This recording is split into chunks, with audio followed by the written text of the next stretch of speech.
Hey, what's up everybody? I'm Sarah with the Adventure Squad, and today I'm going to be showing you how to play Bunco. Now, you may have heard of this game, and many consider this to be a party or a large group game. However, Bunco is actually great for any player count from 2 players all the way up to 12 players. So even though this is a great party game, this is also an awesome game for small groups. Now, we normally play games from 2 to 4 players, and even though this is a party game, this is a great one to introduce into your gaming group, even if it's just a couple people.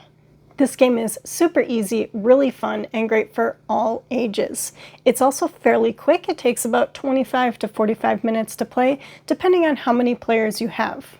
Now, in a box of Bunco, there's not very many components. You have some dice, score sheets, and a bell. And the bell is really only used when you're playing with large groups of people because they're going to be at different tables, and that bell is going to be at the head table to signify when a round starts and ends.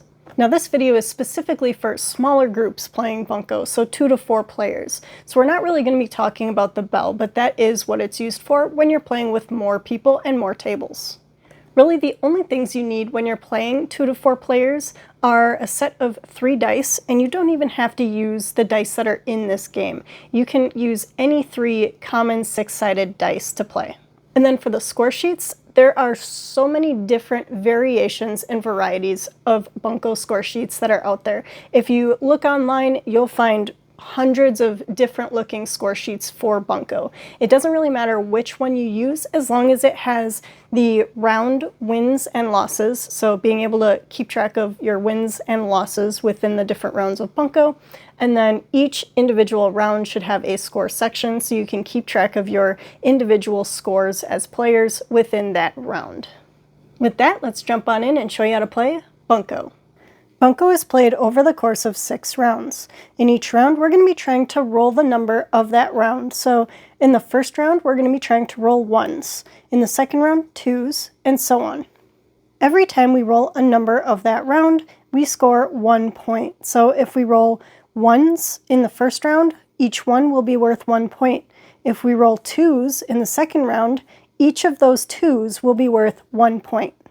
Whoever is the first person to score 21 points in a round wins. So if we take a look at this old score sheet here, you can see we played several games on this one score sheet, but whoever wins the round gets a W in the round box. If anyone is able to score a true Bunco, they get a B in their box as well, and that's important because those will be used as tiebreakers.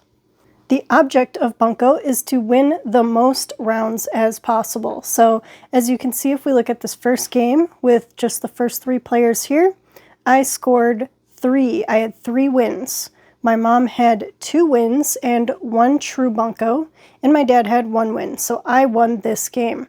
However, if there's a tiebreaker, if 2 people have the same amount of wins, then we would look at how many true Buncos each of those players had, and the player with the most true Buncos would win.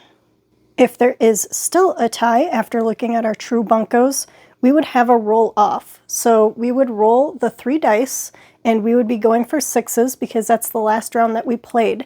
And whoever the first player is to get 5 points with 6s would be the winner. On the back of our score sheet, we have 1 scoring area for each of our rounds. In each section, we're just going to write our player initials up here, so S and F in each of the rounds, and below our initials is where we're going to be keeping score. Let's walk through how a round would go.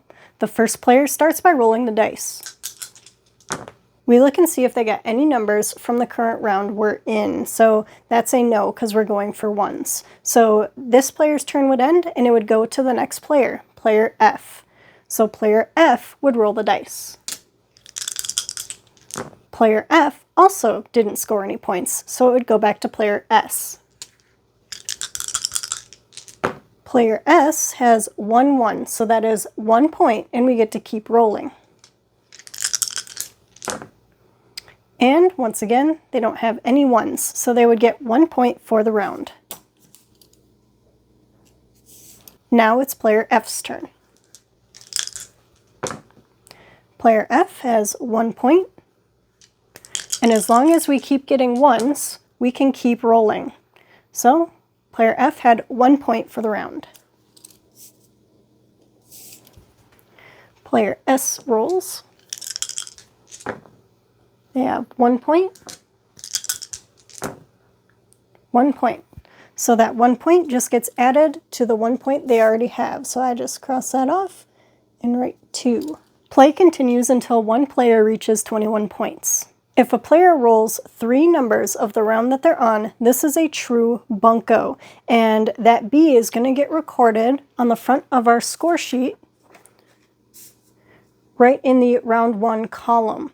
So if you roll a true bunco, the round automatically ends and that player wins the round. So if I rolled 3 ones here, I would win the round, and I would just write a B in the box as well to notate that I got a bunco.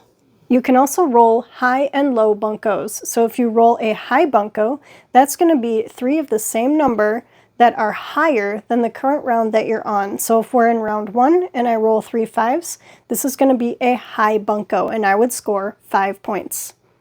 If you roll a set of 3 numbers that are lower than the round you are currently on, you would have a low bunco. So if we're in round 5 and I roll 3 2s, this would be a low bunco. You would score 7 points and continue rolling. If you roll a high or low bunco, those points get added to your score and you can keep rolling for that turn. When you're playing with 2 or 3 players, each player is going to be playing individually. However, if you have a 4th player, you could play as teams. For instance, players 1 and 3 could be a team, and 2 and 4 could be a team. So when you're going through the rounds, players 1 and 3, their scores would be added together, and 2 and 4's scores would be added together. The first team to reach 21 points would win the round. Whichever team had the most wins throughout the game would win the game. And if you're looking to shorten up the game even further, you could play to 11 points each round. So that would make each game a little bit quicker because you're not going up to 21. Bunco is great at any player count, and even though this is known as a party game or a game for lots of people to join in, it is still great at 2 to 4 players and for smaller groups.